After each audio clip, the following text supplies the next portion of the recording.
Senhor.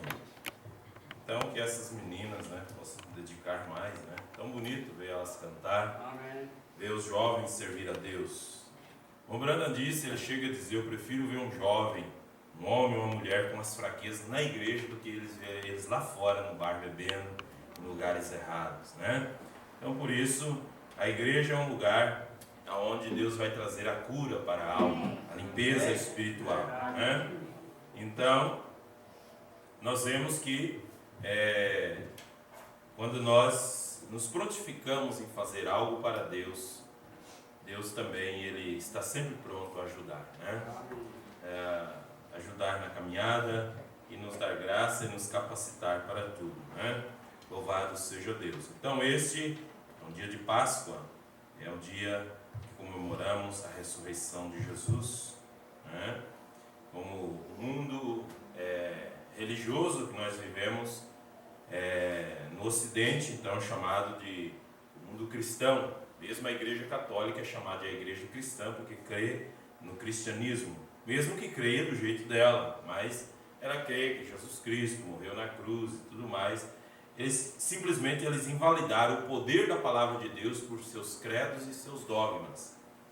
Mas veja, então no mundo cristão se comemora então a Páscoa, né?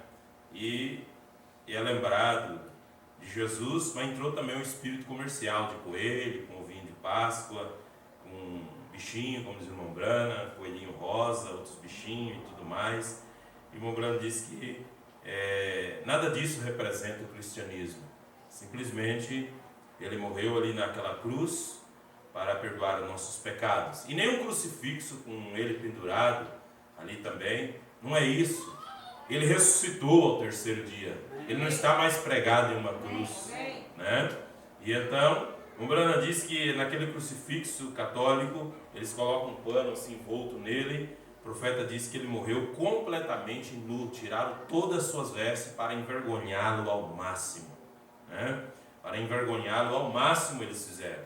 E então, para disfarçar agora os próprios romanos que o crucificaram e o mataram, né? Colocam um pano ali para dar uma disfarçada e tudo mais. Mas a maior coisa mais interessante é que ele ressuscitou, que nem a tumba nem a morte pôde segurar ele. Há uma tumba aberta em Jerusalém nesta noite, né? Provando que o autor do cristianismo está vivo.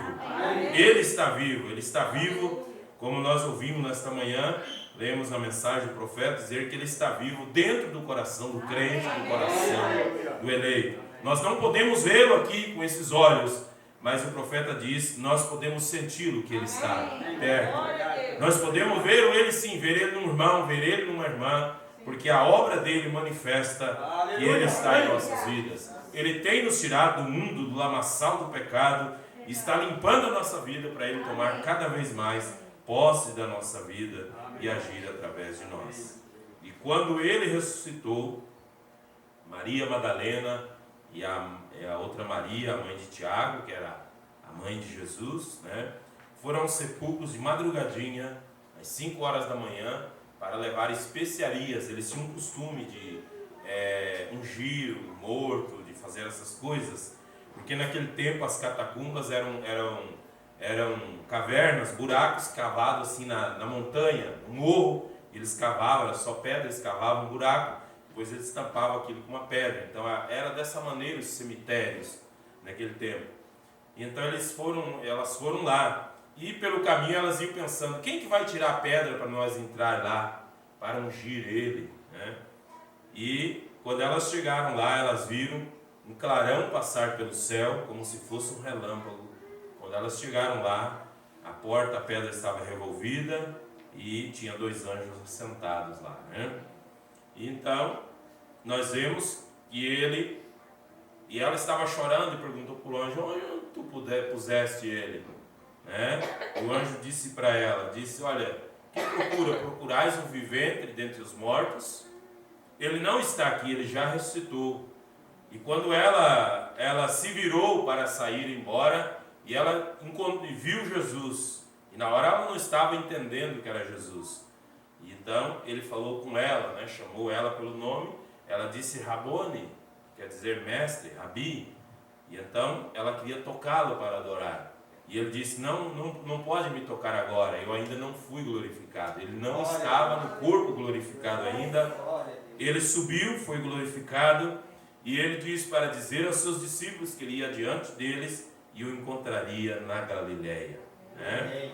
E então nós vemos que elas saíram correndo, foi anunciar para os discípulos. Aí que a denominação diz que as mulheres pregadoras foi as que foram primeiro no sepulcro e foram dizer para os discípulos. Elas apenas foram contar um testemunho, não, elas não estavam pregando, né? Ela foi contar o testemunho da ressurreição de Jesus. Quando chegaram lá, Pedro e João saíram correndo, mas João era um moço mais novo, tinha lá uns 20 e poucos anos, quem sabe, né? E Pedro já era um homem mais velho, lá perto dos 50. E João, tinha mais força, fôlego, né? Chegou primeiro, entrou, viu só o lenço. Pedro chegando depois, né? Viu o lenço dobrado, porque tinha uma tradição, né, de dobrar o lenço. Quando viu que o lenço estava dobrado, ele disse, não, ele ressuscitou mesmo, né?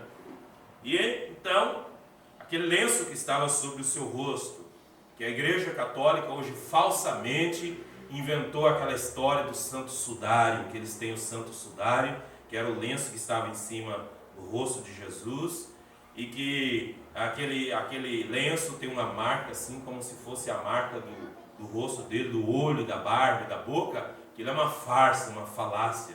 Isso não existe, né? Mas eles inventam tudo que é tipo de coisas para dar validade para a sua religião, e chegou a inventar que Pedro está sepultado no porão daquela basílica ali em São Pedro, em Roma. O profeta diz, a história diz, Pedro nunca esteve em Roma. Eles podem ter osso de outra pessoa ali, mas de Pedro nunca, né? Para dizer que a igreja está edificada sobre Pedro. O irmão Branham diz assim, olha, mas que coisa mais fraca, né? Porque edificar a igreja sobre um homem que negou a Jesus, né? 3 vezes antes que o galo cantasse. Então, a igreja não poderia estar edificada sobre Pedro, sobre um homem. E nem está edificada sobre Jesus, como dizem os protestantes. O profeta diz, não é para diferir deles. A igreja está edificada sobre a revelação de quem é Jesus Cristo. Amém. Aí está a diferença, né? Graças a Deus. E quando ele ressuscitou, e ele saiu, e estava indo para a Galileia, que era do lugar de onde ele veio, né? O Galileu, o santo Galileu, né? E ele ia para a Galileia, e ele encontrou os 2 discípulos que iam para Emaús, que era uma aldeia, né? E ele chegou perto deles, acompanhou e entrou na conversa, e eles estavam falando, né, da morte de Jesus, muito tristes, né? Muito tristes, entristecidos, e não o conheceram, porque ele estava em teofania. Ele estava em teofania, eles não o conheceram. E assim como também os anjos, quando ele ressuscitou naquela manhã de Páscoa, os santos do Velho Testamento ressuscitaram com ele, porque Jesus foi preso na quinta-feira de tarde, à noite, melhor dizendo.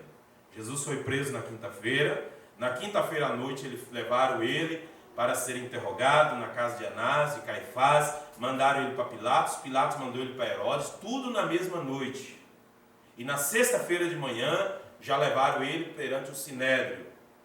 E perto do meio-dia, né, ele estava subindo para o Gólgota.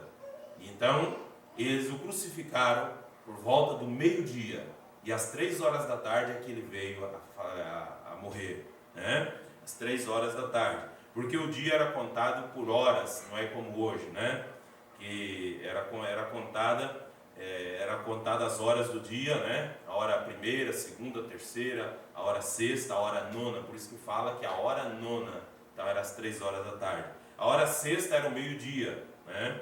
Porque tinha a vigília do dia e a vigília da noite, né? Eles falavam. E era contado, começava do 1, de novo, 3, 4, 5, 6, outra vez, né? Veja. E quando ele ressuscitou naquela manhã, da quinta-feira à noite ele foi preso, sexta-feira o mataram, sepultaram ele na sexta bem de tardezinha, e seu corpo estava na sepultura mas em espírito ele foi pregar às almas que estavam em prisão, que não creram na palavra de Deus, que foi pregada nos dias de Noé. Em espírito ele foi para lá, e ele foi descendo. Naquele tempo o paraíso estava dentro da quinta dimensão, e ele foi descendo, e ele desceu às regiões mais baixas da terra, né? Tanto no natural, Jesus, sendo o próprio Deus, deixou o séquito de glória, ele desceu dos mais altos céus, e ele desceu à condição mais baixa. Ele foi à cidade mais baixa da terra, chamada Jericó, e ele olhou para cima para ver o homem mais baixo da cidade. E então, em tudo ele foi humilde, em tudo ele foi simples, em tudo ele se fez simplicidade, ele fez menor que os anjos, ele se fez de servo, ele lavou os pés dos discípulos. Ele não disse assim, eu sou o mestre, lava meus pés aí. Não, ele lavou os pés dos discípulos. Ele deu o exemplo, lavou de Pedro primeiro e disse, assim como vos fiz, façais vós também. Bem-aventurados sois, se assim os fizerdes. E então ele foi descendo.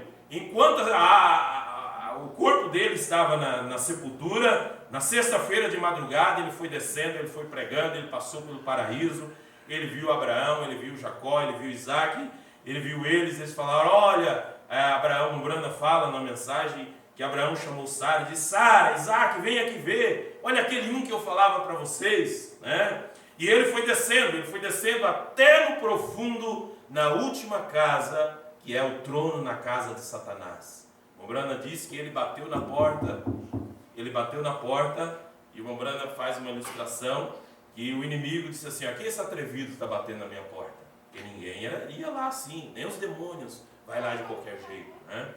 E ele disse, quem será esse atrevido que está batendo na minha porta? Ele foi batendo, né? E ele estava demorando para abrir, Jesus meteu o pé na porta e abriu, e disse para ele, eu vim tomar as chaves da morte e do inferno. E ele, na sexta-feira à noite, sábado, o dia inteiro, ele estava trabalhando em espírito. Você pode ler isso na carta de Pedro. Ele estava trabalhando em espírito. O corpo estava na sepultura, mas em espírito ele estava trabalhando. Sexta-feira à noite, sábado o dia inteiro, sábado à noite, no sábado de manhãzinha, amanhecendo domingo, ele ressuscitou. Aí alguém diz assim, mas ele disse que era 3 dias, né?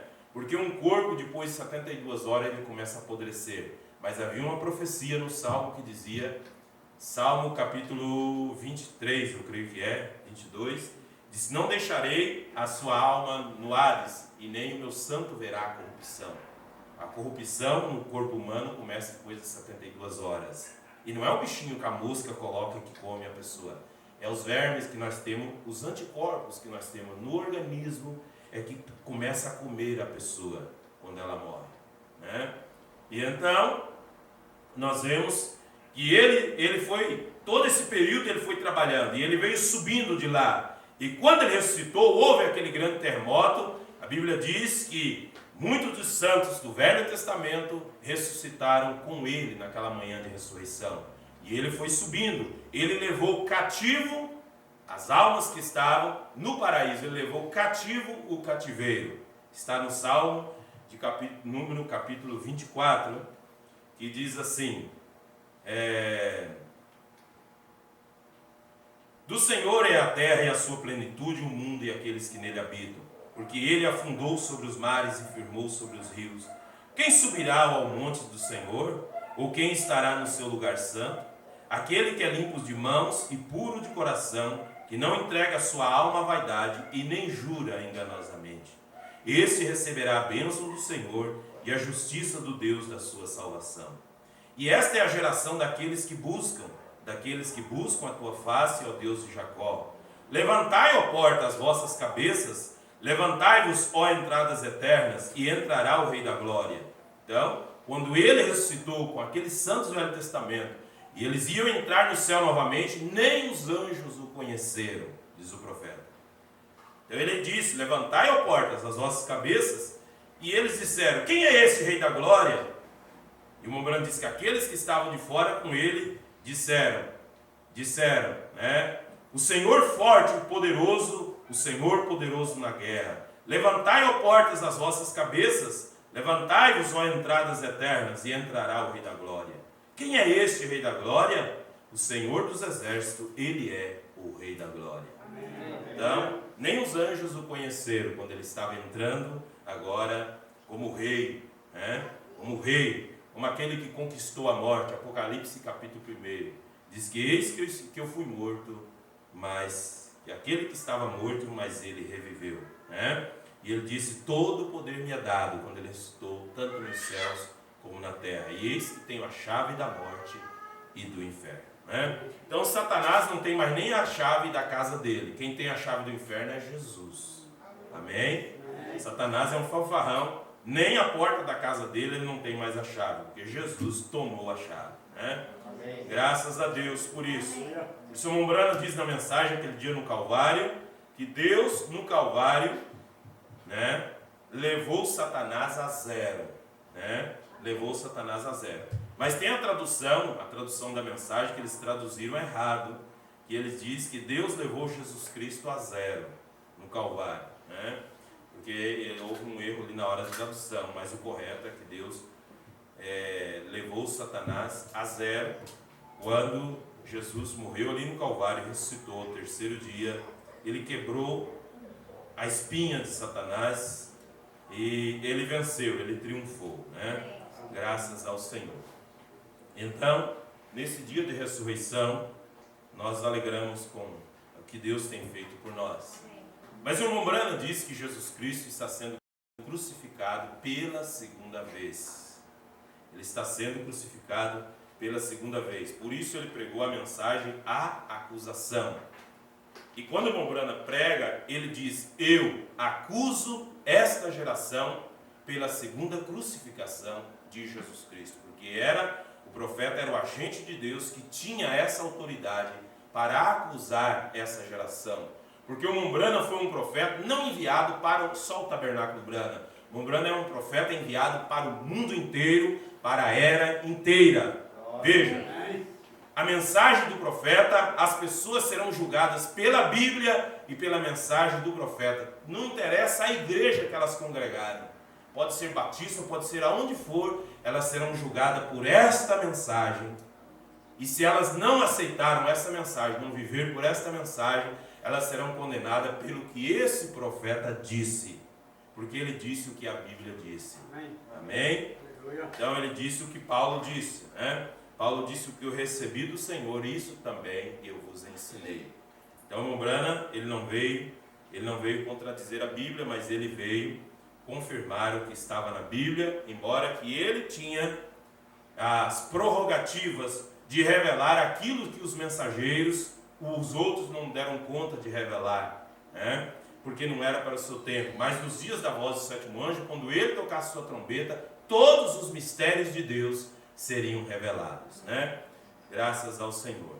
Então nós vamos ler a Bíblia, primeiramente no Evangelho de São Lucas, capítulo 23. Evangelho de São Lucas, capítulo 23. Para a nossa meditação nesta noite. São Lucas, capítulo 23. Graças a Deus, então, né? Nós aí testificamos, né, que a irmã Marilene venceu o Covid, mas a irmã Nelândia também, né? Irmão Ed também se escaparam, né? Não pegou em você, irmão? Glória a Deus. Aleluia. Se pegasse também não ia fazer nada, né?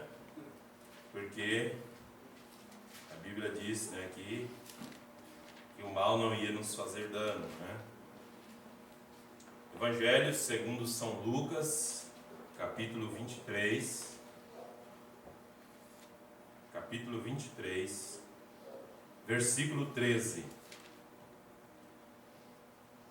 E convocando Pilatos, os principais dos sacerdotes, os magistrados e o povo, disse-lhes: haveis-me apresentado este homem como pervertedor do povo, e eis que, examinando-o na vossa presença, nenhuma culpa das que o acusais acho neste homem.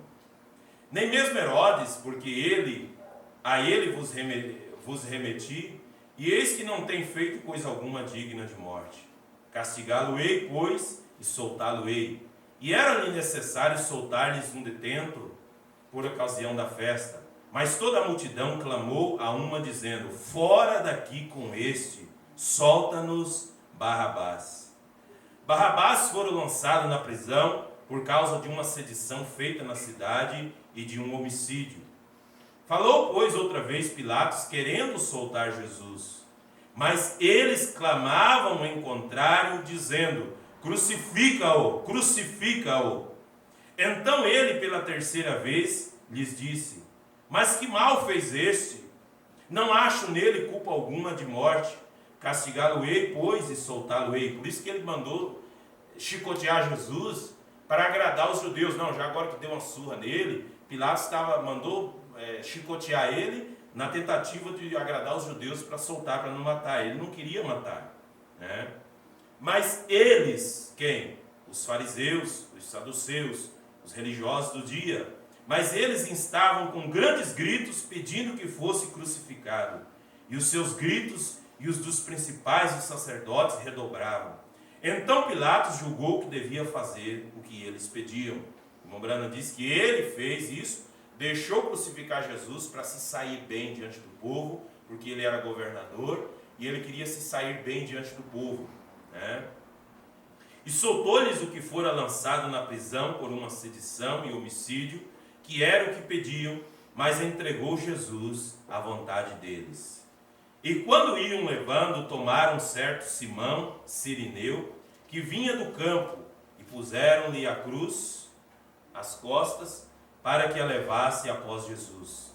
E seguia-o grande multidão de povo e de mulheres, as quais batiam nos peitos e lamentavam. Porém Jesus, voltando-se para elas, disse: filhas de Jerusalém, não choreis por mim, chorai antes por vós mesmas e por vossos filhos. Porque eis que hão de vir dias em que dirão: bem-aventuradas as estéreis e os ventres que não geraram, e os peitos que não amamentaram. Então começarão a dizer aos montes: caí sobre nós, e aos outeiros: cobri-nos. Porque se ao madeiro verde fazem isso, que se fará ao seco? E também conduziram outros dois, que eram malfeitores, para com ele serem mortos. E quando chegaram ao lugar chamado A Caveira, ali o crucificaram. E aos malfeitores, um à direita e outro à esquerda.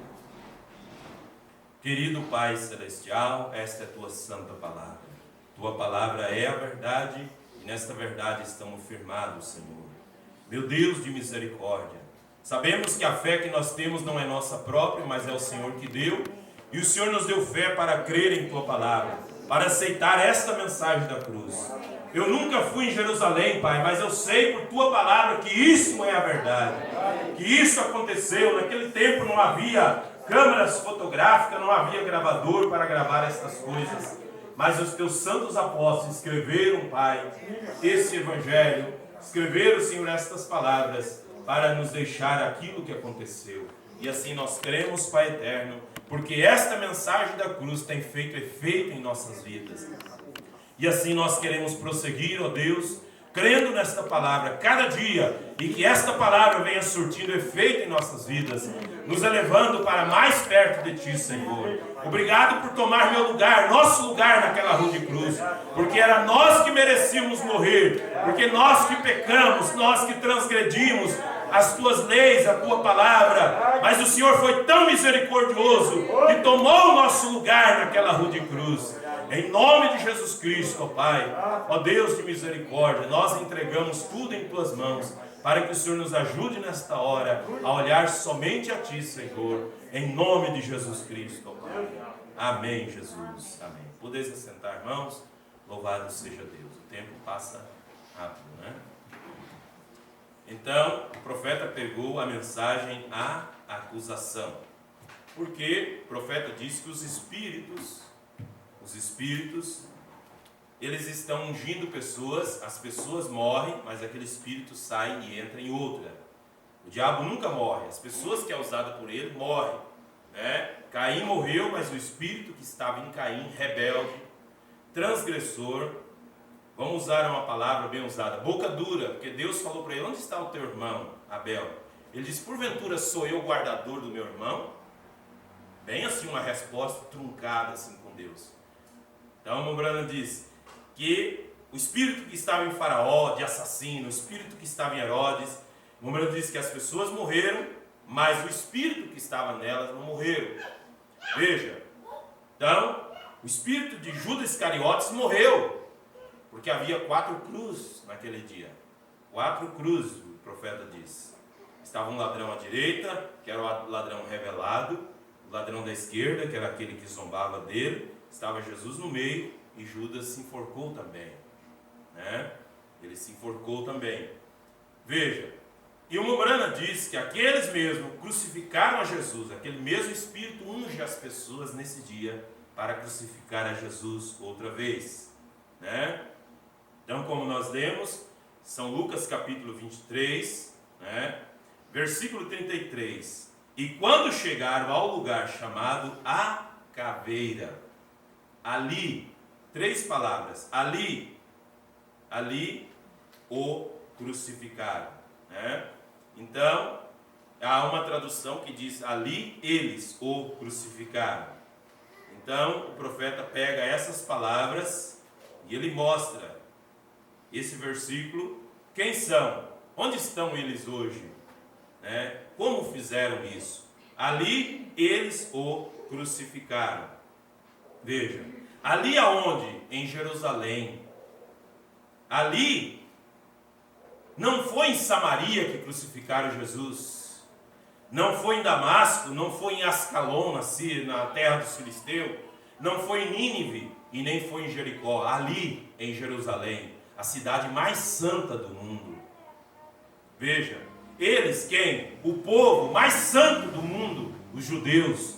São João capítulo 1, veio para os seus e os seus não receberam. Eles quem? Os judeus, os seus. Veio para os seus e os seus não receberam. Eles quem? O povo mais religioso do mundo. Veja, da cidade mais santa do mundo, Jerusalém. Ali em Jerusalém, eles quem? Os judeus o crucificaram. O povo que esperava o Messias o crucificaram. Eles quem? O povo que estava esperando o Messias. Não era o outro povo, não era o gentio que estava esperando por eles. Esse povo, eles, os judeus, que estavam esperando o Messias, o crucificaram. Veja, quem? O povo da descendência de Abraão.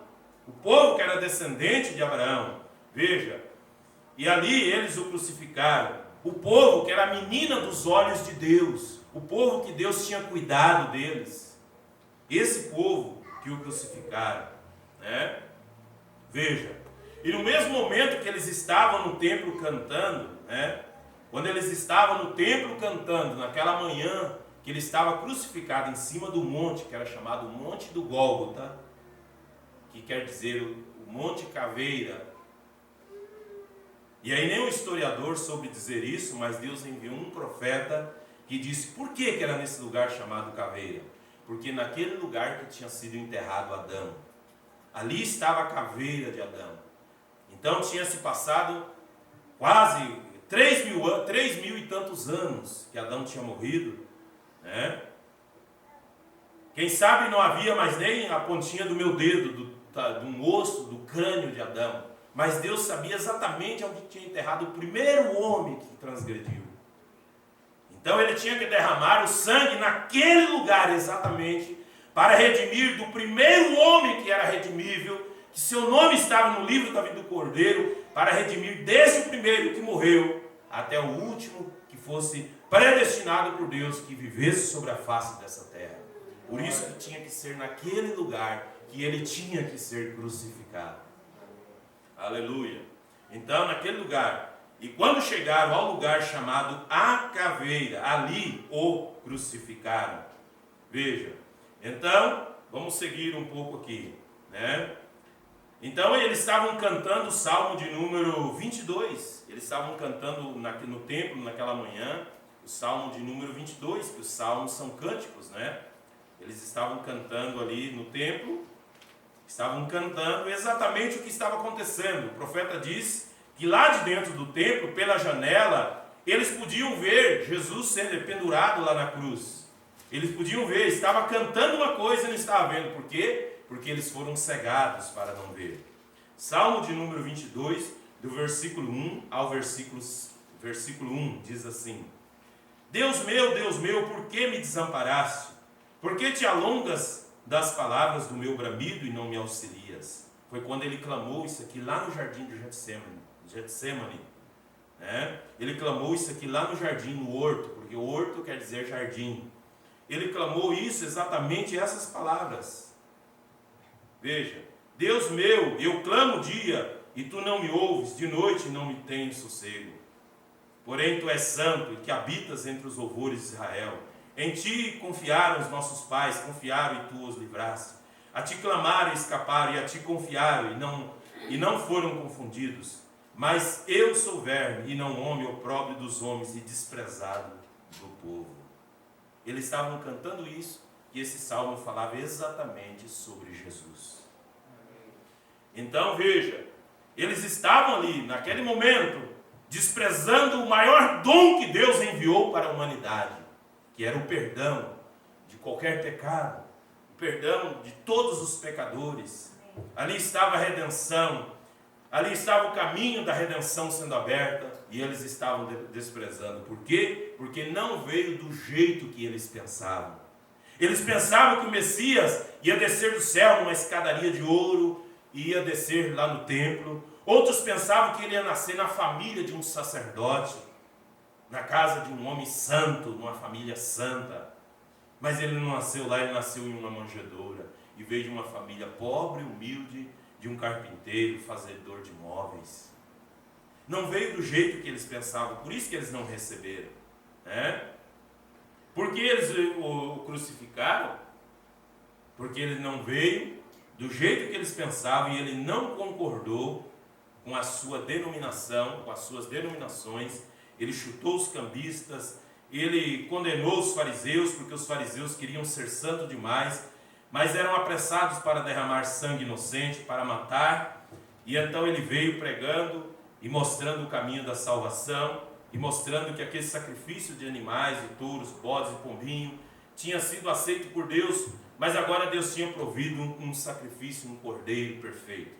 Veja, na mensagem à acusação, no parágrafo 56, profeta mensageiro, ele diz assim: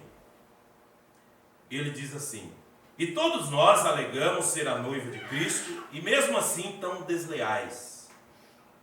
Que faz a deslealdade?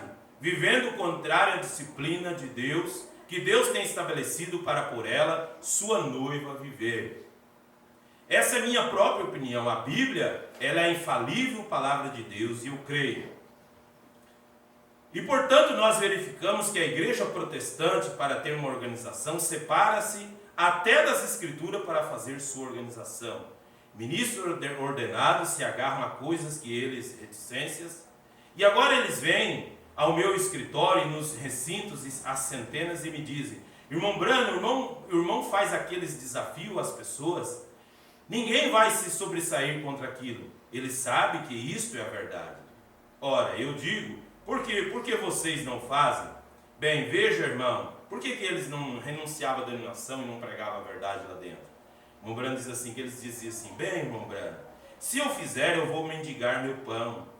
E o irmão Brano diz: ninguém, eu tenho um ministério, e eu tenho que obter ao Senhor, e eu tenho que obter ao povo. Ninguém me apoiará, eles falam, Eles falavam para o irmão Brano, se eles pregassem a verdade contra mulheres, cortar o cabelo, usar shorts, calça comprida, macacão para trabalhar, todas essas coisas, se pregasse contra isso, eles diziam assim: eu vou ficar sozinho, irmão Brano, e ninguém vai me apoiar. Porém, isso, veja então, isso atira a igreja protestante exatamente na mesmíssima condição que a igreja católica está. Por quê? Porque não prega contra o erro. E então o profeta continua dizendo aqui, ele vai dizendo aqui, deixa eu seguir minha anotação para mim não sair fora, para mim resumir bem aqui. Então, ele diz no parágrafo 68, ele fala sobre a acusação, ele diz: E minha acusação é contra as igrejas de hoje. Agora, eu não estou trazendo o pecador a isto, eu estou falando isto à igreja. Isto estará nas fitas agora. E o irmão Brana gagueja, porque o irmão Brana, ele não gostaria de falar certas coisas, ele falava porque Deus ordenava ele falar. Porque ele tinha uma comissão, um ministério, para preparar uma noiva, uma virgem pura para Cristo.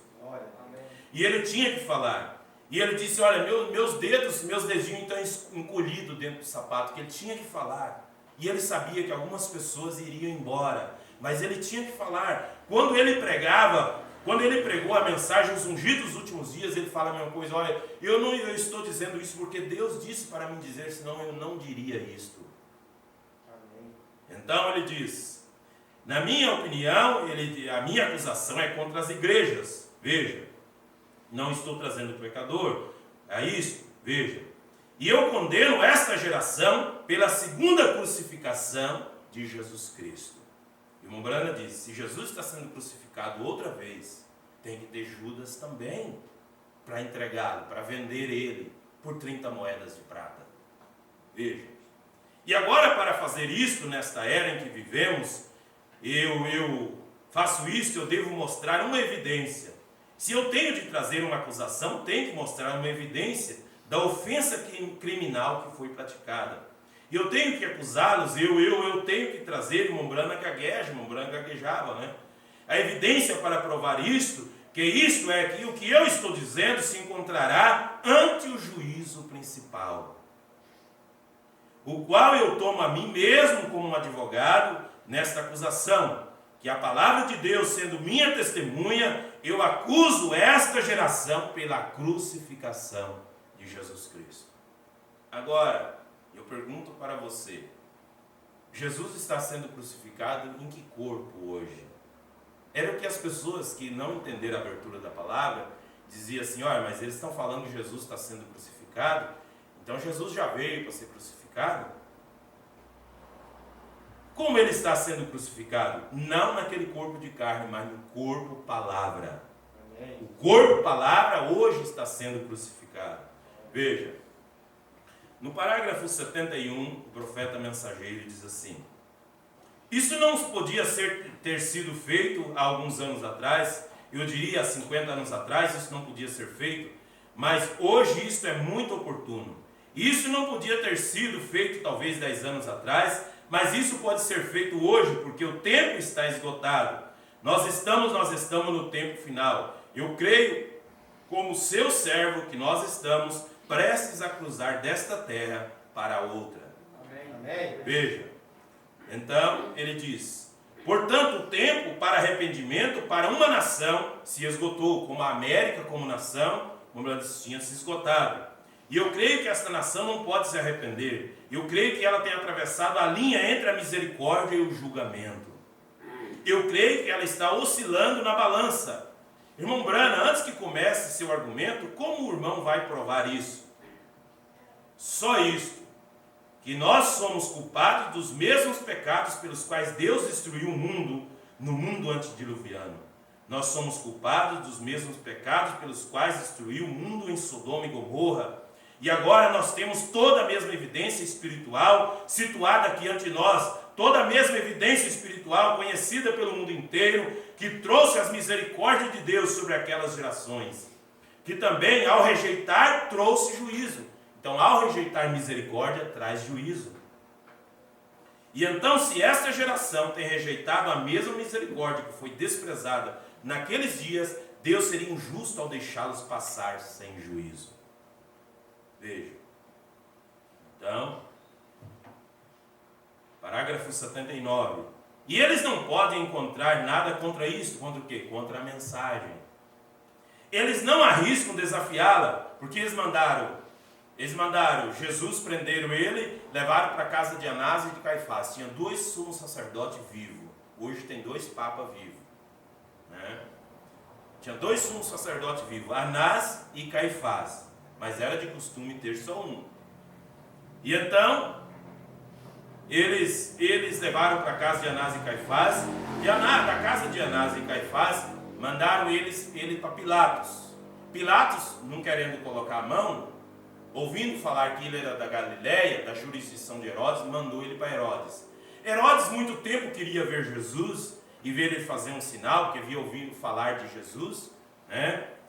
E ele queria que fizesse sinal, levaram Jesus lá. Jesus não fez nada, não fez sinal, não falou nada, ficou quieto, ficou mudo, né? E ele falou assim: esse homem aí está louco, leva ele embora. Quer dizer, ninguém achou crime nele. A palavra tinha que ser examinada primeiro. Ninguém achou crime nele. E esta mensagem, ninguém que tenha sã consciência acha erro nela. Apenas as pessoas que têm coragem de desafiar Deus acha erro nessa mensagem.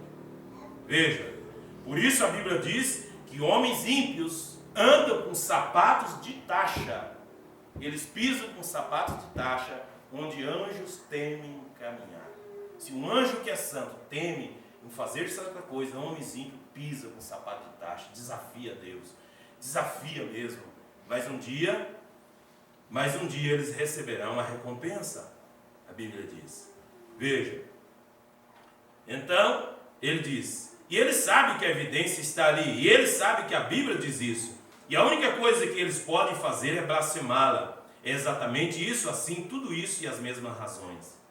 E agora, sobre esta base, eu desafio esta geração da crucificação de Jesus Cristo por uma crucificação culpada, com mãos denominacionais, sujas, iníquas, egoístas, tem crucificado o príncipe da vida que quis apresentar-se ao povo.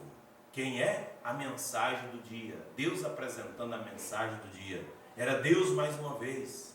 Ele desceu aqui para se apresentar. A palavra é Deus. No princípio era o verbo estava com Deus e o verbo era Deus. E a palavra se fez carne e habitou entre nós. Aquele que as nossas mãos tocaram, o príncipe da vida, a palavra. Veja. E você diz, a mesma pessoa, no princípio era a palavra era Deus e a palavra se fez carne e manifestou-se a si mesmo.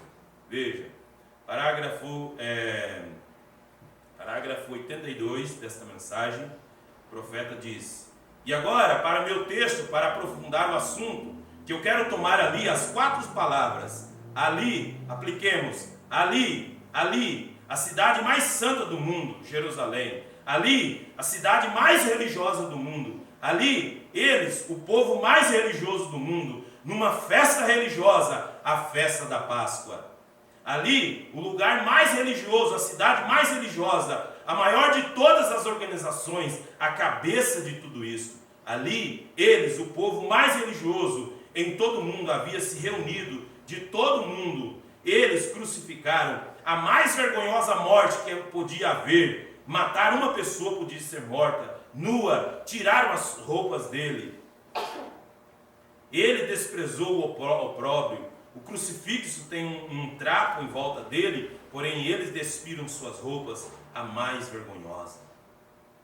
Agora, o profeta diz que Jesus não morreu por causa daquela surra que ele levou, daquele azorrague que tinha dente de carneiro, um negócio que tinha lá que eles falam, que quando batia encravava nas costas e eles puxavam, arrancava a carne. Mombrana diz que apareciam os ossos da costela, dava para contar os ossos da costela. A Bíblia diz isso, tinha uma profecia que dizia isso. Arrancaram a carne, quando eles batiam, arrancaram a carne, apareciam os ossos da costela dele, dava para contar os ossos. Veja, ali, a cidade mais religiosa, né? Como que ele morreu? Por causa da lança romana? Não, Mombrana diz que ele morreu de desprezo. De tanto que ele foi desprezado. Ele veio para aquele povo, e aquele povo desprezou tanto. Veja, a palavra hoje, as pessoas desprezam a palavra, desprezam a verdade, pisam nela, passa por cima. Você dá uma literatura para alguém e joga fora. Dá um folheto, eles não querem. Fala desse batismo verdadeiro, eles não querem ouvir. Convida para vir na igreja, vai, a minha igreja é melhor do que a sua. E fala, porque isso, lá tem fulano, lá tem Beltrano. Veja, eles desprezam.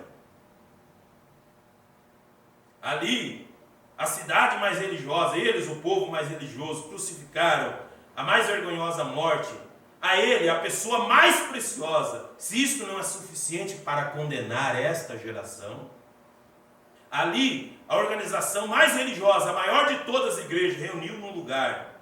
Eles, a gente mais religiosa de todas as raças, o povo que supunha ser os verdadeiros adoradores de Deus, eles se reuniram na festa mais santa e grandiosa que eles tinham, a purificação, a Páscoa, quando eles foram trazidos da escravidão à liberdade.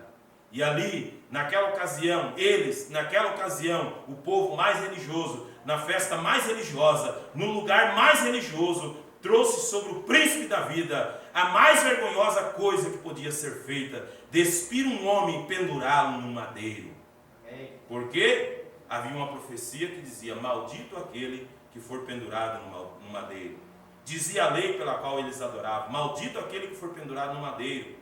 E ele foi feito uma maldição por nós. Por isso Jesus disse no Evangelho de São João, eu creio que é no capítulo 5, que ele diz, ou capítulo 3, ele diz: e eu, quando for levantado da terra, atrairei todos a mim.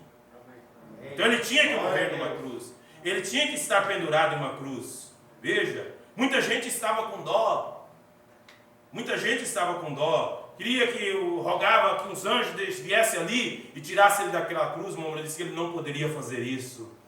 Moura disse que em cada árvore, em cada galho daquela árvore havia anjos pendurados. Havia milhões de anjos assistindo ele morrer e não poderia salvá-lo. Veja, bastava um olhar dele. As pessoas diziam assim: salvou os outros, salva a ti mesmo. Se és o Cristo mesmo, desça aí dessa cruz, nós creremos em ti. Ele não poderia fazer aquilo, porque ele tinha que morrer. Ele tinha que morrer, porque aquela morte era o preço da nossa salvação. Ninguém poderia pagar aquele preço. Como eu disse nesta manhã, nenhum sultão nesse mundo muçulmano, nem o sheik de Dubai, nem o príncipe da Arábia Saudita, nem o maior rico desse mundo poderia pagar o preço da salvação de sua alma, nem de sua família, nem de ninguém. Não há ouro suficiente nesse universo, e nem pedras preciosas em outros planetas desse sistema solar, que pudesse pagar o preço da salvação de uma alma. Mas teria que ser isto que Deus requereu: o sacrifício na cruz. E teria que ser um que fosse justo. Teria que ser um que se tornou parente redentor e tinha que ter condições de pagar o resgate. Veja. Então ali, a morte mais vergonhosa hoje seria tiro. Veja, a morte mais vergonhosa hoje seria ser atropelado e morto por um carro, afogado pela água, queimado pelo fogo. Mas a mais vergonhosa morte hoje é o castigo capital público, onde todo mundo o condena e chama de culpado. Culpado, culpado, culpado. Deixa uma pessoa dizer sempre que você é culpado. Que você é culpado. Veja. E dizia: ele era culpado. Chegou num lugar, ele é culpado. Foi na casa de Anás, ele é culpado. Na casa de Herodes, ele era culpado. De Pilatos, ele era culpado. Foi para o Sinédrio, ele era culpado. Culpado, culpado. E ele não era culpado. Vocês sabem por que eles condenaram Jesus? Qual foi a acusação que eles acharam para condenar Jesus? Vocês se lembram? Tentava achar falha nele de todo tipo. Ele come espiga no sábado. Ele come sem lavar a mão. A lei diz que não era para fazer isso. E Jesus disse: aqui está quem é maior do que a lei. Porque a Bíblia diz que a letra mata, mas o Espírito vivifica.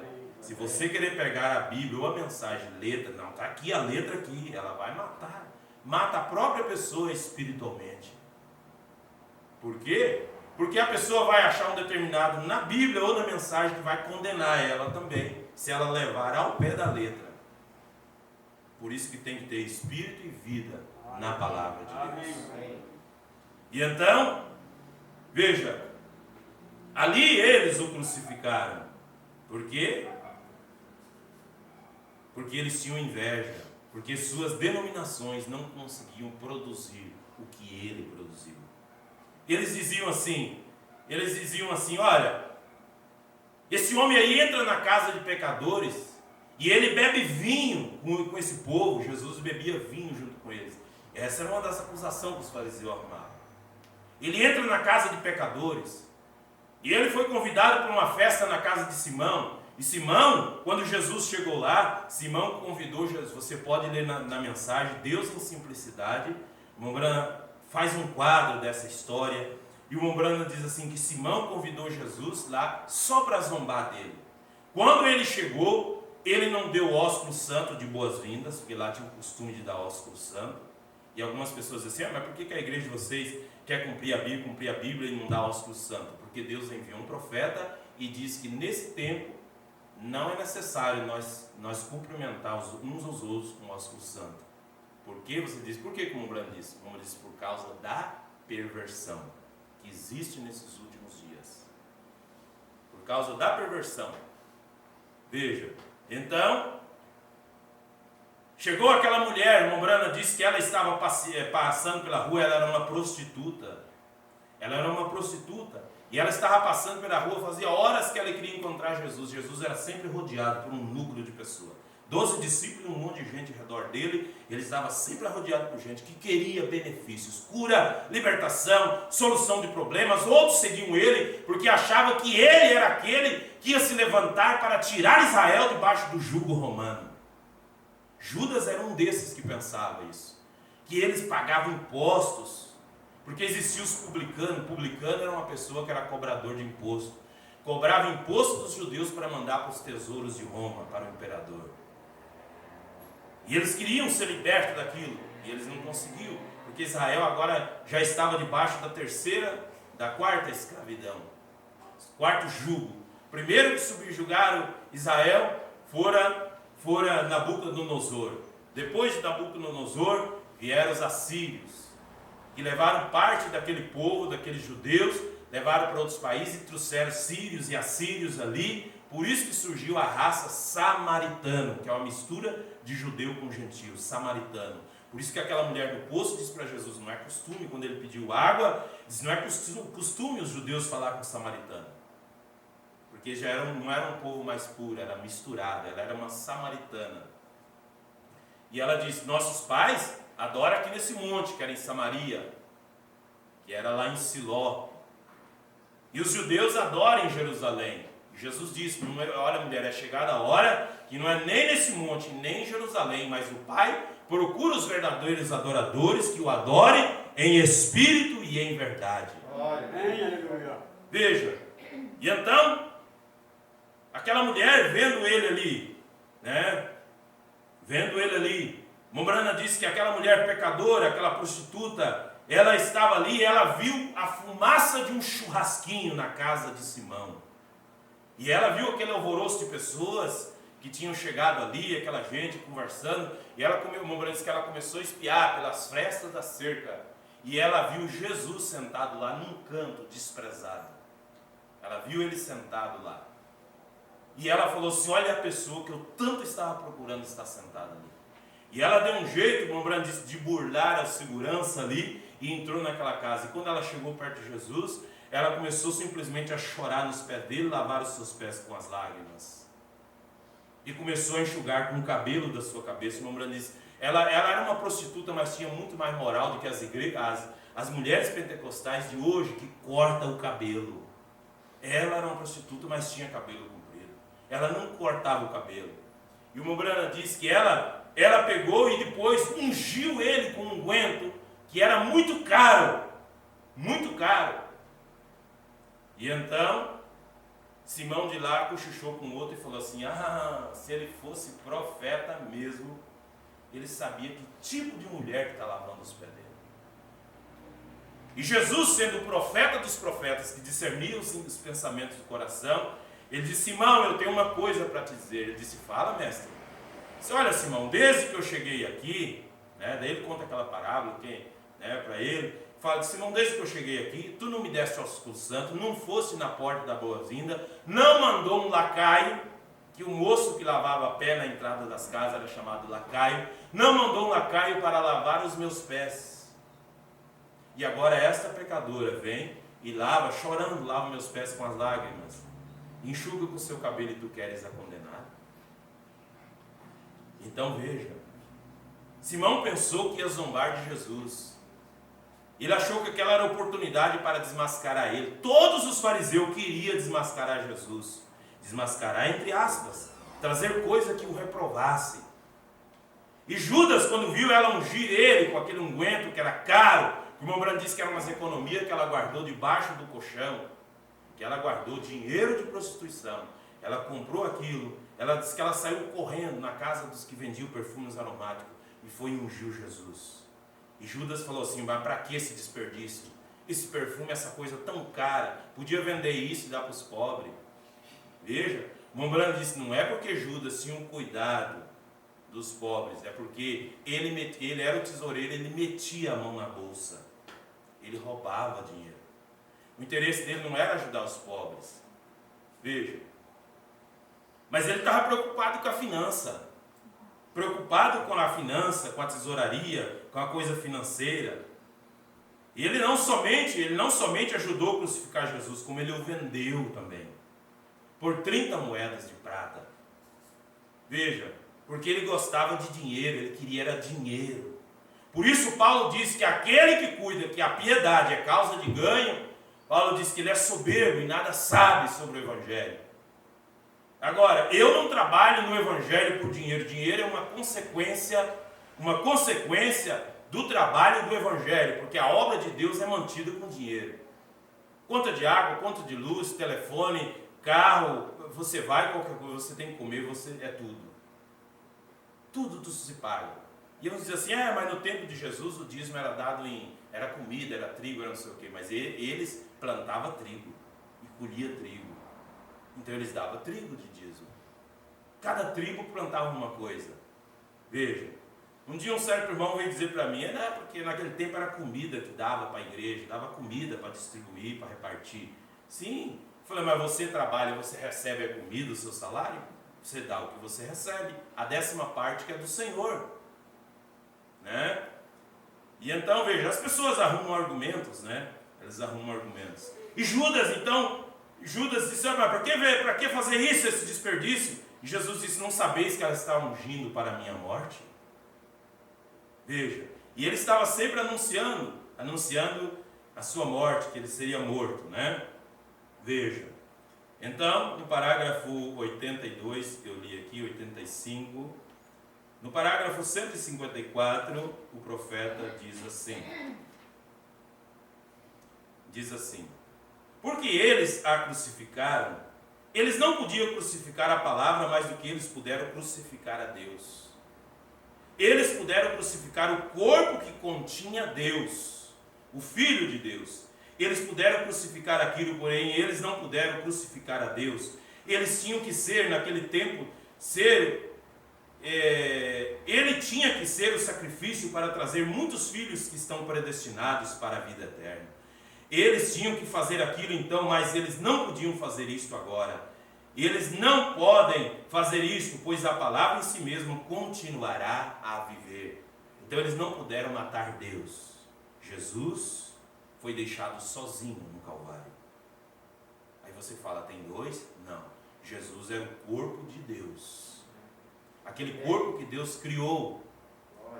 Aquele corpo de carne. Ele morreu como homem, porque Deus não pode morrer. Não se poderia matar Deus. Mas veja, naquele corpo tinha o poder vivificador. Ele disse: destrua esse templo e ele não disse outro, eu em 3 dias o levantarei outra vez. Veja. Então, ele fala aqui, o profeta diz aqui no parágrafo 155, ele diz: que fazem eles? Como procedem eles? Que está o Senhor dizendo, então, pregador? Como que o Senhor está estabelecendo sua plataforma aqui de que o crucificam, então? Como que crucificam Deus outra vez? Como crucifica Jesus outra vez? Eles estão crucificando os efeitos do Evangelho sobre o povo através de seus credos. Esta é a crucificação. É aí onde o povo se aloja nesses grandes necrotérios chamados igrejas, denominações, e traça uma linha de credo. E isso a palavra de Deus não pode ter nenhum efeito sobre eles, porque eles condenam a própria coisa que Cristo disse que aconteceria. Ela não vem de acordo com o seu credo. Por que as denominações rejeitaram o irmão Branham? Porque ele não veio de acordo com seus credos, porque ele não concordou com as mulheres pregadoras, porque ele não concordou com as mulheres cortarem seus cabelos e cantar nos coral, usar batom e cantar nos coral, e falar em línguas e dizer que tinha o Espírito Santo, e viver vidas imoral, colocarem shorts e ir cortar a grama no quintal, para os homens que passavam na rua assobiar para ela com um lobo. Por isso que eles não concordaram. E eles diziam, irmão Branham, para de pregar essas coisinhas que o senhor fala aí, e nós faremos uma grande denominação para o senhor. É só o senhor parar com esse negócio de ralhar contra as mulheres. E um chegou a dar um cheque de $1 milhão para ele. Disse, olha, aqui está uma oferta, uma recompensa para o senhor, irmão Branham. Somente que o senhor para de falar algumas coisas. O irmão Branham rasgou aquele cheque na frente deles. Ele não se comprometeu, ele não poderia se comprometer com a palavra. Veja, porque ele sabia que ele tinha uma comissão para, nesse tempo do fim, preparar uma noiva virgem pura, uma noiva palavra, para encontrar-se com o noivo nos ares. Veja, então seus credos, suas denominações crucificam, matam o efeito da palavra de Deus. Parágrafo 254 da mensagem à acusação.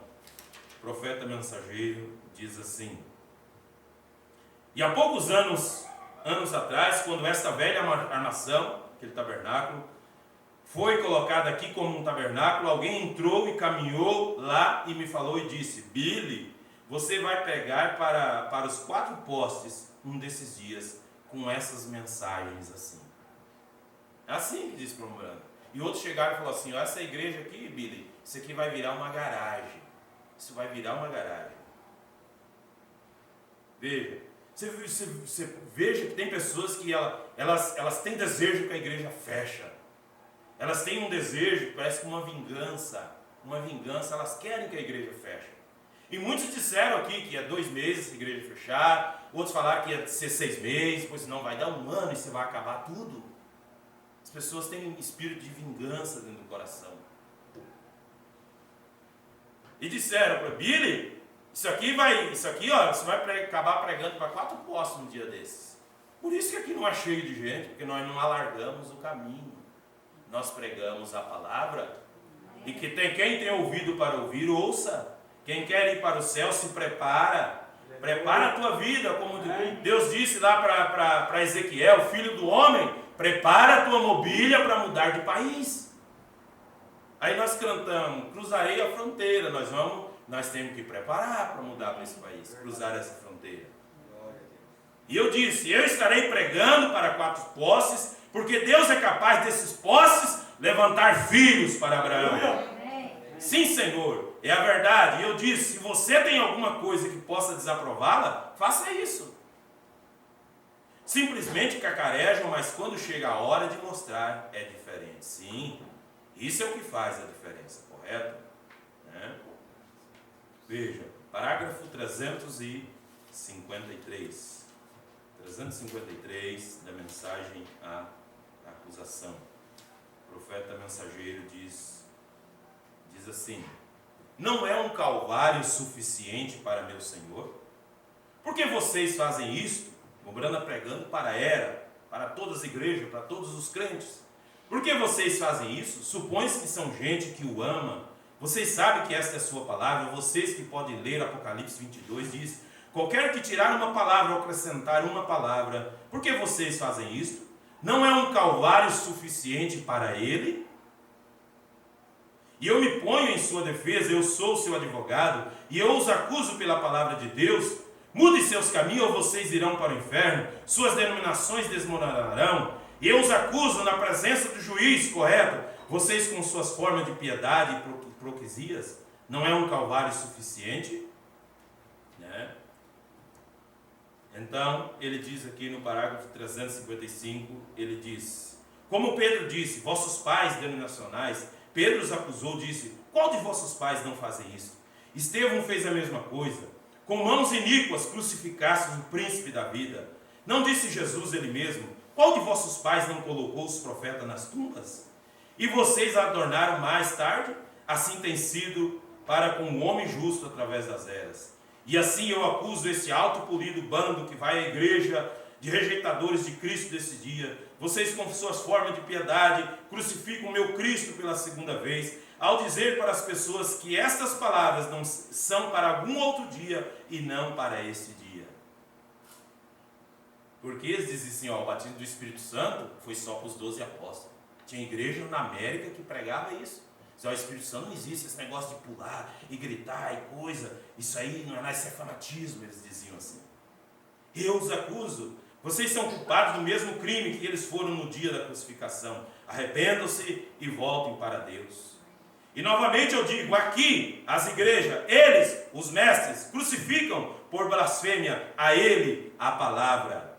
Deus ser misericordioso, deixe-me dizer isto outra vez. Isso pode ser confundido na fita. Aqui, as igrejas, eles, o clérigo, crucificam por blasfêmia a ele a palavra. Não é de se admirar que seja novamente. Em meio às rochas feridas e os céus enegrecidos, meu Salvador inclinou sua cabeça e morreu, mas a abertura do véu revelou o caminho para o júbilo do céu e o dia sem fim. Então, no mesmo quadro naquele dia, eles crucificaram a palavra, eles estão crucificando outra vez nesse dia. Por isso, em Hebreus, capítulo 6, carta de Paulo aos Hebreus, capítulo 6, a partir do versículo 1, a Bíblia diz assim: pelo que deixando os rudimentos da doutrina de Cristo, prossigamos até a perfeição. O que é rudimento? É o que as pessoas hoje pensam que a maior coisa, Paulo diz que é rudimento. Pelo que deixando os rudimentos da doutrina de Cristo, prossigamos até a perfeição, não lançando de novo o fundamento do arrependimento e das obras mortas e de fé em Deus, da doutrina dos batismos, da imposição das mãos, da ressurreição dos mortos e do juízo eterno. E isto faremos, se Deus permitir.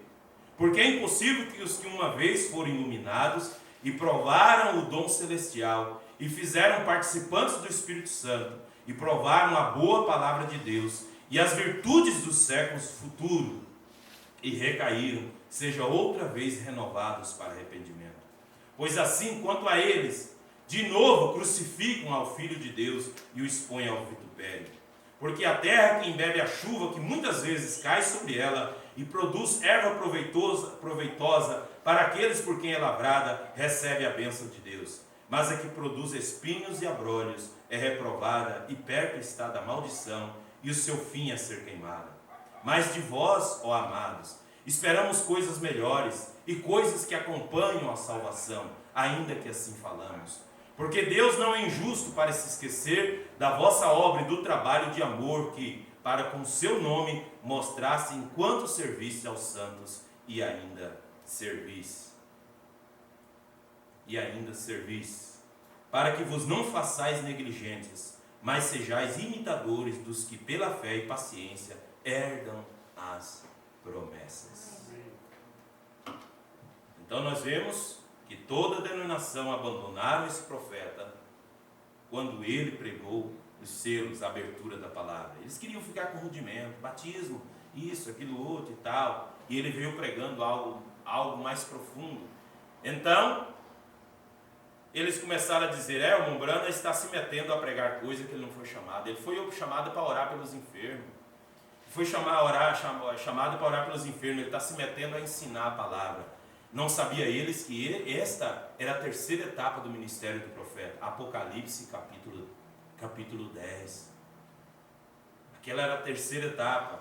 Era o tempo que ele viria para revelar toda a palavra.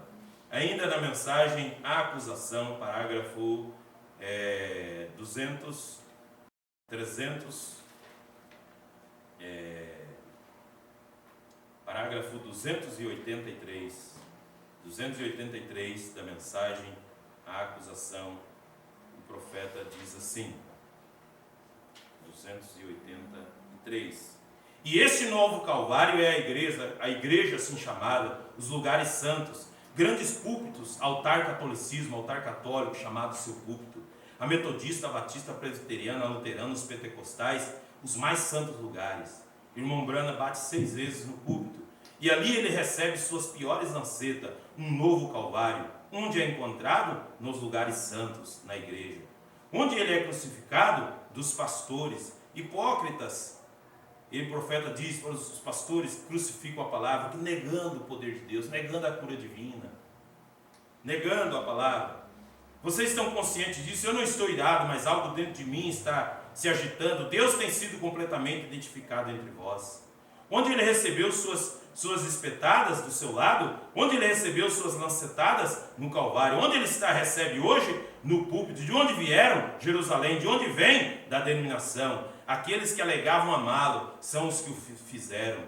São esses que fazem isto hoje. Seu segundo Calvário, onde ele recebe suas feridas contra a palavra. Isso é o que o traspassa. Quem é ele? A palavra. Ele é a palavra. De onde ele é mais duramente traspassado? Dos púlpitos nos lugares santos, como foi então. Veja. E eu tenho o direito de acusar esta geração. Eu tenho o direito de fazê-lo como um ministro do Evangelho de Jesus Cristo, com seus sinais provando que ele é Deus. Eu tenho o direito de trazer acusação contra esta geração, porque suas mais duras espetadas da ponta de lança têm sido diretamente dos púlpitos, onde eles têm criticado e dito: não saia a ouvir aquela coisa, aquilo é do diabo, exatamente no lugar que deve amá-lo. Dizia que o discernimento que o profeta fazia através daquele dom, dizia que aquilo era telepatia mental, que era adivinhação, que era do diabo. Veja, então eles estavam crucificando a palavra outra vez. E os próprios sinais que Jesus disse que aconteceriam. A palavra de Deus é mais afiada do que uma espada de 2 gumes e é apta para discernir os pensamentos e as intenções do coração. E ela é chamada de diabo. De onde? Dos púlpitos, nos lugares santos. Por isso, Deus, através desse profeta, estava trazendo esta acusação. Parágrafo 292. Quando você vê isso descer a rua, e algumas de vocês, senhoras de cabelos longos, dizem: ela está fora de moda, não está? Recorde, esses são os escarnecedores. Essa é a coroa que você está usando. Deus disse que esta é a sua glória. Use-a com orgulho, cabelo longo, minha irmã. Use-a com orgulho. Como você usaria uma coroa de espinho pelo seu Senhor? Use-a com orgulho. Não fique envergonhada. Ele disse assim: não importa o que essas Jezabéis digam sobre você. O que esses impostores de pé no púlpito, crucificadores de Cristo, não importa o que eles digam, use-a com orgulho. Deus disse assim: coroado com escarnecedores outra vez, espinhos transpassado do púlpito com credos. Veja. E ele tem um novo Gólgota para onde o levaram. Esses sinais, esses corais com togas, mulheres que usam shorts, cabelos curtos, face pintada, cantando no coro como anjos, com talentos. Esse é o seu novo Gólgota, precisamente modernas mulheres que se despem, protegidas por uma lei como de Sodoma e de Gomorra. Elas andam na rua hoje aí, mas deixa alguém falar: ó, está errado isso, ela pode dar parte na delegacia. Então, tem certas coisas que a gente não pode falar, só pode ver, que viu, que passou, que está acontecendo, nós não podemos se meter às vezes. Mombrana estava indo pregar numa grande arena, ele estava no hotel, e no caminho do hotel, no seu carro, era pregar naquela arena de rodeio, que eles tinham alugado para fazer um culto, uma campanha. Mombrana viu uma mocinha de short, um shortzinho igual elas usam hoje. O Mombrana disse que parou de pensar o carro e falar umas boas verdades para ela. Diz que o Espírito Santo veio e disse para ele: olha, não diga isso, não faça isso que você vai ser preso. Vai ser preso. Então, assim também é hoje. Os verdadeiros pregadores podem uma hora ser presos por falar essas verdades. Não é à toa que a Rússia quer proibir essa mensagem lá. Não é à toa que o mundo quer proibir essa mensagem. Vai chegar uma hora que ela vai ser proibida. Esta porta vai ser fechada, porque assim nós pregamos. Eles dizem que tem que respeitar o direito individual das pessoas, de ir e vir e de tudo. Pregadores no púlpito deveriam ter anágua ao invés de traje clerical. De pé ali, permite, se envergonham de falar contra isto, porque sua denominação o porá para fora. Vocês crucificam para a congregação a palavra de Deus, a qual diz: é uma abominação para a mulher usar uma roupa que pertence ao homem. E eu condeno a coisa, e Mombana gagueja para falar, mas ele fala: eu os acuso de crucificar a palavra de Deus ante o povo, mulheres com cabelos curtos usando shorts, e a coroa de pé cantando num coral. E alguém me disse outro dia, alguma mulher me perguntou e disse: bem, onde o senhor pensa que encontraria? E eu disse: se o Senhor me pedisse para selecionar uma dúzia através do mundo, eu morreria de medo. E então, Mombrana continua dizendo, falando nesta mensagem, né? E ele vai falando aqui sobre esse Calvário, né? Parágrafo 305, parágrafo 310, né? Ele diz que se o pregador dizer alguma coisa contrário o que a denominação pensa, ele seria colocado para fora. Mas Deus levantou um profeta com coragem para pregar uma mensagem, para preparar uma noiva para Jesus Cristo. Nós não estamos brincando de igrejinha, nem de a esquentar cadeira de igreja. Nós estamos aqui tratando de um assunto que é de vida eterna. Amém. Não tem volta para nós não voltamos para trás. Jesus disse que Ele não tem prazer naquele que lança a mão do arado e volta para trás. Nosso caminho é para cima, é para a glória. Nós enfrentamos os problemas que vêm. Às vezes tem que recuar, nós recuamos, mas nós recobramos as forças e nós continuamos a batalha. Fomos chamados para vencer. E esta é a hora em que todas as armas do inferno estão apontadas para a noiva. Mas esta é a hora que nós estamos lutando também, capacitados por esta mensagem, pela abertura da palavra, que veio para revestir a noiva de todo o poder que Deus tinha prometido para ela nesse tempo do fim. Amém? Vamos colocar de pé. Glória a Deus. Nós vamos ler a Bíblia concernente à comunhão, 1 Coríntios capítulo 11, a partir do verso 23. Passamos um pouquinho aí das 8 já, né? Mas nós estamos estudando a palavra de Deus. Não resta muito tempo para nós. Resta pouco tempo do jeito que o mundo está. Mas que nós estejamos preparados para aquele grande dia que o Senhor venha arrebatar os seus escolhidos. 1 Coríntios capítulo 11, a partir do verso 23, é a escritura onde Paulo menciona sobre a comunhão, como Jesus ministrou a comunhão e como ele está estabelecendo para a igreja primitiva ali, na igreja aos Coríntios, mas também sendo uma carta universal. Porque eu recebi do Senhor o que também vos ensinei, que o Senhor Jesus, na noite que foi traído, tomou o pão, e tendo dado graças, o partiu e disse: tomai e comei, isto é meu corpo que é partido por vós, fazei isto em memória de mim. Semelhantemente também, depois de cear, tomou o cálice, dizendo: esse cálice é o novo testamento no meu sangue, fazei isto todas as vezes que beberdes em memória de mim. Porque todas as vezes que comerdes este pão e beberdes esse cálice, anunciais a morte do Senhor até que venha. Portanto, qualquer que comer este pão ou beber o cálice do Senhor indignamente, será culpado do corpo e do sangue do Senhor. Examine-se, pois, o homem a si mesmo, e assim coma deste pão e beba desse cálice. Porque o que come e bebe indignamente, come e bebe para a sua própria condenação, não discernindo o corpo do Senhor. Por causa disso há entre vós muitos fracos e doentes e muitos que dormem. Porque se nós nos julgássemos a nós mesmos, não seríamos julgados. Mas quando somos julgados, somos repreendidos pelo Senhor, para não sermos condenados com o mundo. Portanto, meus irmãos, quando vos ajuntais para comer, esperai uns pelos outros, porque na igreja de Corinto virou uma bagunça. A ceia era comida, eles iam comer, e eles começavam a comer um antes dos outros, né? Mas se alguém tiver fome, que coma em casa, para que não vos ajunteis para a condenação. Quanto às demais coisas, ordená-la-ei quando for ter convosco, né? Então Paulo disse que uns tomavam tanto vinho na ceia que ficava embriagado, né? E então ele disse que a ceia era para fazer com morte, né? Louvado seja Deus. Vamos então partir o pão.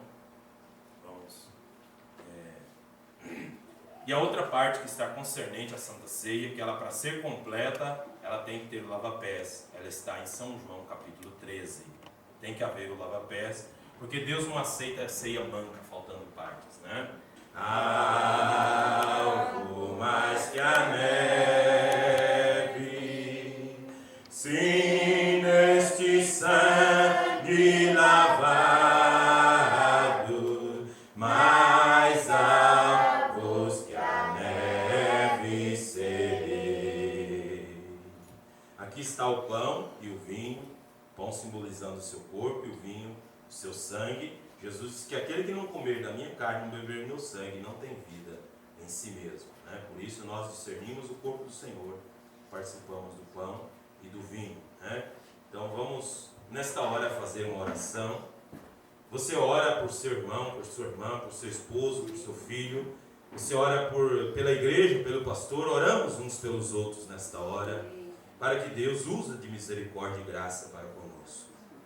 Querido Deus e eterno Pai Celestial, em nome de nosso Senhor e Salvador Jesus Cristo, aqui estamos nós nesta hora, Pai.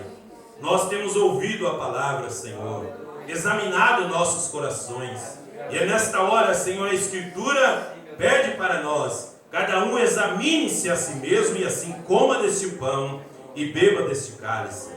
Pai, nós sabemos que de nós mesmos não há justiça própria, e nenhum de nós seríamos dignos se não fosse pelo teu sangue, se não fosse pelo sacrifício da cruz do Calvário. Meu Deus de misericórdia, usa de graça para conosco nesta hora, para com teus filhos, Senhor, para com meus irmãos, meu Pai, para com os jovens, Senhor, para com as mães de família, Senhor, para com as moças, meu Pai. Livra o teu povo, Senhor, de todo mal. Dá graça para o teu povo vencer cada dia, Pai. E nós, pela fé, Senhor, nesta hora, chegamos aqui perante a mesa da comunhão, Pai, para dar testemunho que nós lutamos um mês. Ó Deus, ou como nós não tivemos o mês passado, nós lutamos 2 meses, ó Pai, para dar testemunho que cremos na Tua palavra, e nós não renunciamos ao Evangelho, mas nós permanecemos firmes, Senhor. Falhamos sim, meu Pai, mas nós prosseguimos, meu Deus. Nós nos agarramos à cruz, nós nos agarramos ao Calvário e clamamos por misericórdia, Deus. Nos dê graça nesta hora, Pai, em nome do Senhor Jesus Cristo. Amém, Jesus. Amém. Vamos orar pelo pão e pelo vinho, que são os elementos que simbolizam o corpo e o sangue de Cristo. Querido Deus e eterno Pai Celestial, aqui está, Senhor, o pão, ó Deus eterno, que o trigo foi moído para que pudesse produzir a farinha e o pão. E assim como o Senhor também foi moído no Calvário, para produzir, ó Pai, esse pão da vida, a palavra, Senhor, que vem até nós. Deus de misericórdia, nós te rogamos nesta hora, Pai, que o Senhor estenda as tuas mãos para consagrar este pão, Senhor, purificá-lo pelo poder do Espírito Santo, ó Pai eterno, para o serviço da comunhão nesta noite, ó Pai. Em nome de Jesus Cristo, ó Deus. Ó Deus eterno, aqui também está o vinho, Senhor, que simboliza o teu sangue, ó Pai eterno, que foi derramado por muitos. E nós somos contados naqueles muitos, Senhor.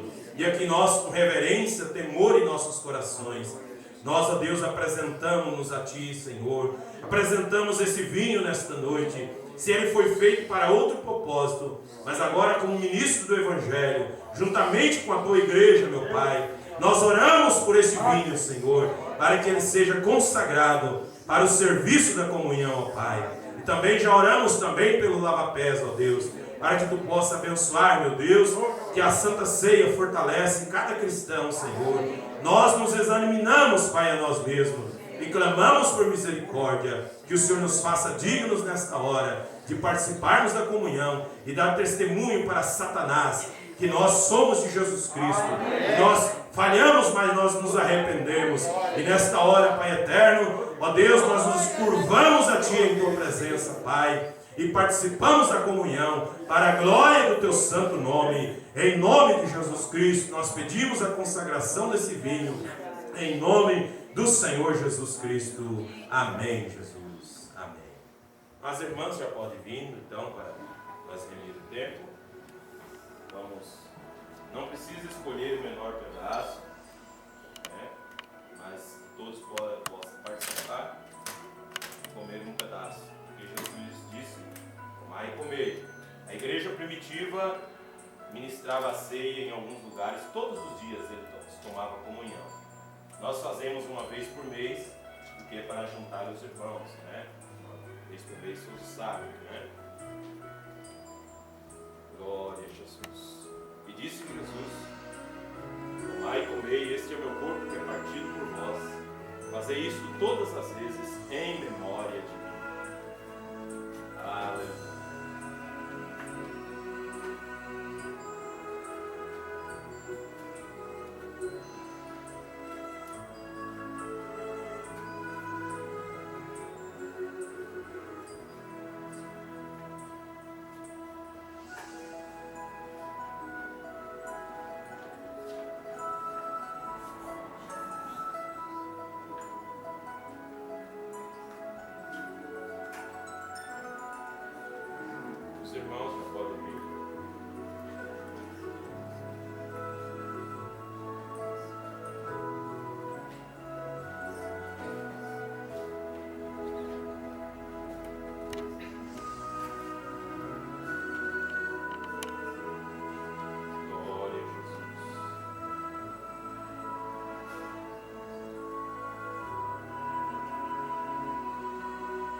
Querido Pai Celestial, somos gratos a Ti, Senhor Jesus.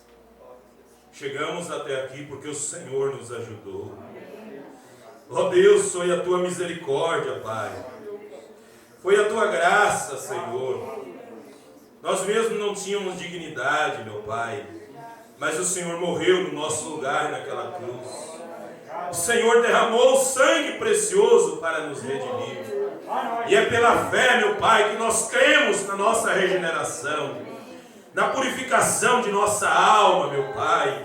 Ó Deus de misericórdia, nós nos alegramos, Senhor, e dizemos obrigado, Senhor Jesus, por ter nos salvado, meu Pai, por ter colocado nossos nomes no livro da vida do Cordeiro, desde antes da fundação do mundo.